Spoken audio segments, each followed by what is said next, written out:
किसी कार्य को ए अकेला 16 दिनों में और बी अकेला 12 दिनों में पूरा कर सकता है। ए से शुरू करते हुए वे एकांतर दिनों पर कार्य करते हैं। संपूर्ण कार्य कितने दिनों में पूरा हो जाएगा? ये भी ऑल्टरनेट डेज पर क्वेश्चन बेस्ड है। ए काम किसी पर्टिकुलर काम को 16 दिन में एंड बी उसी काम को 12 दिनों में करता है। तो काम मान लेते हैं कितना, 48 हो जाएगा। तो 16 तिया कितना हो जाएगा, 48 एंड 12 चौको 48। यहाँ से ही आ गया। तो ए से शुरू करते हैं। तो फर्स्ट डे कौन काम करता है भाई, ए। एंड सेकंड डे में कौन काम करता है, बराबर कितना हो जाएगा, सेकंड डे में कौन काम करता है, ये काम करता है बी। तो फर्स्ट डे का काम मतलब ये कितना हो गया, फर्स्ट डे का काम कितना हो जाएगा, ए करेगा तो 3 एंड सेकंड डे में कितना का 4। तो हम ये बोल सकते हैं कि 2 डेज का जो काम होगा वो कितना हो जाएगा 7। काम कितना दे रखा है 48, 7 6 42, 7 49 ज़्यादा हो जाएगा। तो 6 का यहाँ पर क्या कर दो, मल्टीप्लाई करा दो। यहाँ पर भी 6 का मल्टीप्लाई कराओ। ये 12 दिन और ये 42, तो 42 काम हो चुका है। अभी हमें कितना काम करना है, अभी हमें 6 काम और करना है। 13वें दिन जो है वो कौन काम करेगा, ए काम करेगा। तो कितना काम हो चुका है, 42 + 3, ये कितना हो जाएगा 45। अब कितना काम बचा है, हमारे पास 3 काम अभी भी बाकी है, जो कि क्या है, बी करेगा।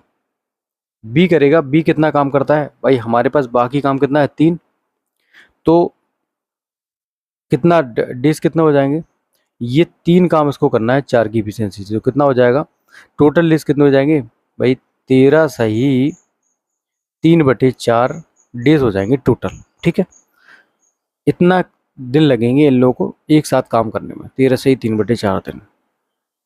नेक्स्ट, यदि रामू, रोहित और श्याम मिलकर एक कार्य को 8 दिनों में कर सकते हैं और रामू अकेले इसी कार्य को 16 दिनों में और रोहित अकेले 24 दिनों में, तो श्याम अकेले इसी कार्य को कितने दिनों में पूरा कर सकता है?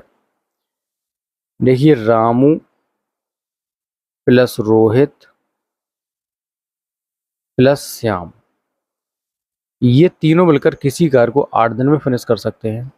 और रामू इसमें से अकेले, जो रामू है वो 16 दिन में कर सकता है। एंड रोहित, रोहित इसी पर्टिकुलर काम को कितने दिन में पूरा कर सकता है, 24। तो ऐसा काम जो तीनों कर सकते हो भाई, 16 × 48, 24 दूनी 48, तो 48 काम मान लेते हैं। यहाँ से तीनों की जो एफिशिएंसी कितनी आ जाएगी, 8 6 48 6। एंड रामू की एफिशिएंसी ओनली 3 एंड रोहित की एफिशिएंसी कितनी, 24 दूनी 48 2। अब बताने कि श्याम अकेले इस कार्य को पूरे कितने दिन में कर सकता है भाई, तीनों की एफिशिएंसी 6 दे रखी है और यहाँ पर रामू रोहित की एफिशिएंसी क्या है, 5 दे रखी है। तो 6 - 5 कर दो, तो यहाँ से क्या आ जाएगी, श्याम की कार्य करने की एफिशिएंसी एक दिन की। अब श्याम को एक की एफिशिएंसी से 48 काम करना है, तो कितने दिन लगेंगे भाई, 48 डेज हो जाएंगे। तो यहाँ पर क्या है, बी ऑप्शन आपका करेक्ट होगा।